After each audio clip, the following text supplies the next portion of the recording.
शकतो, दर्शन घेऊ शकतो. सो चला माझ्यासोबत जाऊयात.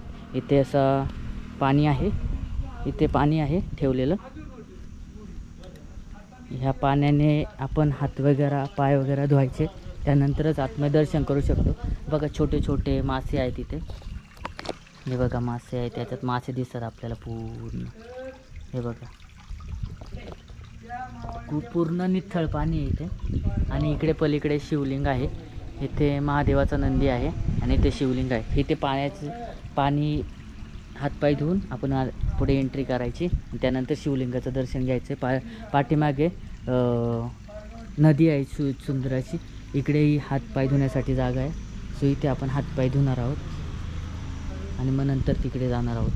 सो बघा असं हा इथे आता आलो आहे आपण. आता दर्शन घेणार आहे. वरती जे काही काका वगैरे बसलेत त्यांच्याकडून थोडी माहिती जाणून घेऊयात. हे शिवलिंग वगैरे कसं प्रकट झालं, इथला इतिहास काय आहे ना ते काकांकडून आपण जाणून घेऊयात वरती जाऊन. सो आता मी दर्शन करतो, तुम्ही माझ्यासोबत चला आणि दर्शन घेऊयात आपण शिवलिंगाचं. आता आपण तिकडे एंट्री केली इकडे येण्यासाठी. इथे पाय वगैरे धुवून आपण दर्शन घेऊयात शंकर भगवानांचं, महादेवांच्या पेंडीचं. इथे समोरच आपल्याला हा नंदी दिसतो. नंदीचं पहिल्यांदा दर्शन घ्यायचं आणि आपण पुढे जायचं. सो इथे हे मंदिर आहे, शिवलिंग आहे इथे. हे आपण बघू शकता शिवलिंग.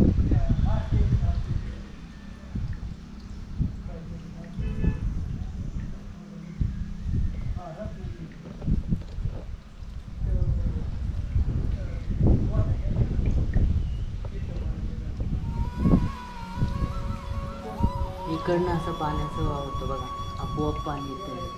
हे बघू शकता आपण, आपोआप पाणी येतं.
सो इथे मंदिराचा इतिहास, इथे काका आहेत, त्या काकांकडून आपण ह्या मंदिराचा इतिहास, हे शिवलिंग कसं प्रकट झालं ना त्याविषयी माहिती आपण घेणार आहोत त्या काकांकडून. सो हे काका आहेत इथे. काका आपलं नाव? आपण इथले स्थानिक आहात ना? इथले स्थापना केलेली. अच्छा, या काकांनी इथल्या देवस्थानाची स्थापना केली आपल्या शिवलिंगाची वगैरे. काका इथली माहिती जरा दोन.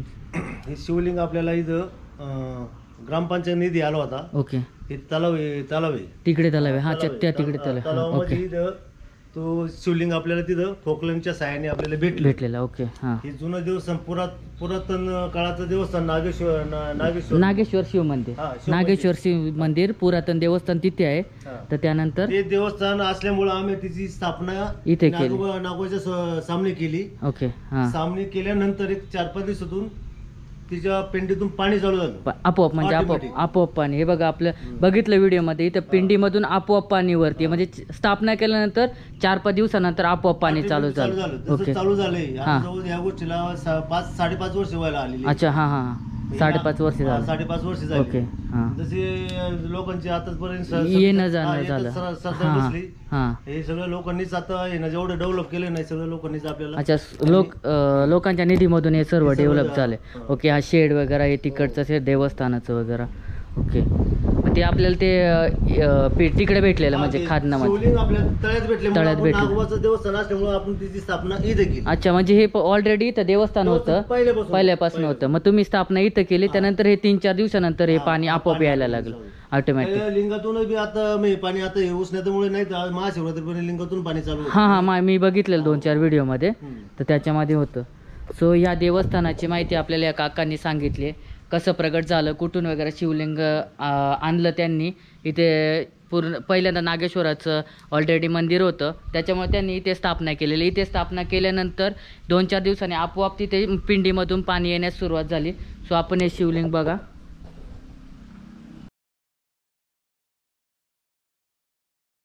नैसर्गिक आहे ना, हां, तुम्ही सांगता. हे नैसर्गिक छोटासा तलाव आहे, हे यांनी सांगितली माहिती.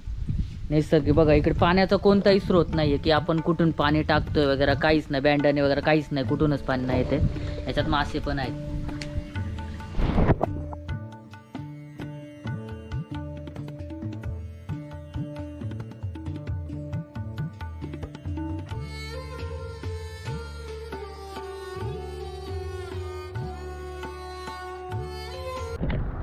तर मंडळी, इथलं जे शिवलिंग आहे ना, त्या शिवलिंगाची माहिती कसं प्रकट झालं, ते शिवलिंग कसं आणलं इथे, त्याच्याबद्दलची पूर्ण माहिती त्या गावकऱ्यांकडून, ज्यांनी इथं ते मंदिर बसवलं ना, जे पिंडाचं स्थापना केली, त्यांच्याकडून आपण पूर्ण माहिती जाणून घेतली.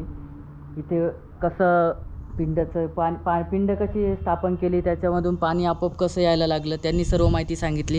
सो तुम्हाला व्हिडिओ आवडली असेल तर नक्कीच लाईक करा, शेअर करा आणि सगळ्यांना समजू द्या की आपल्या पण ठिकाणी, आपल्या भागामध्ये पण असेच स्पॉट आहेत किंवा असे पौराणिक वास्तू आहेत जे मी आपल्या व्हिडिओजमार्फत तुमच्यापर्यंत घेऊन येत असतो.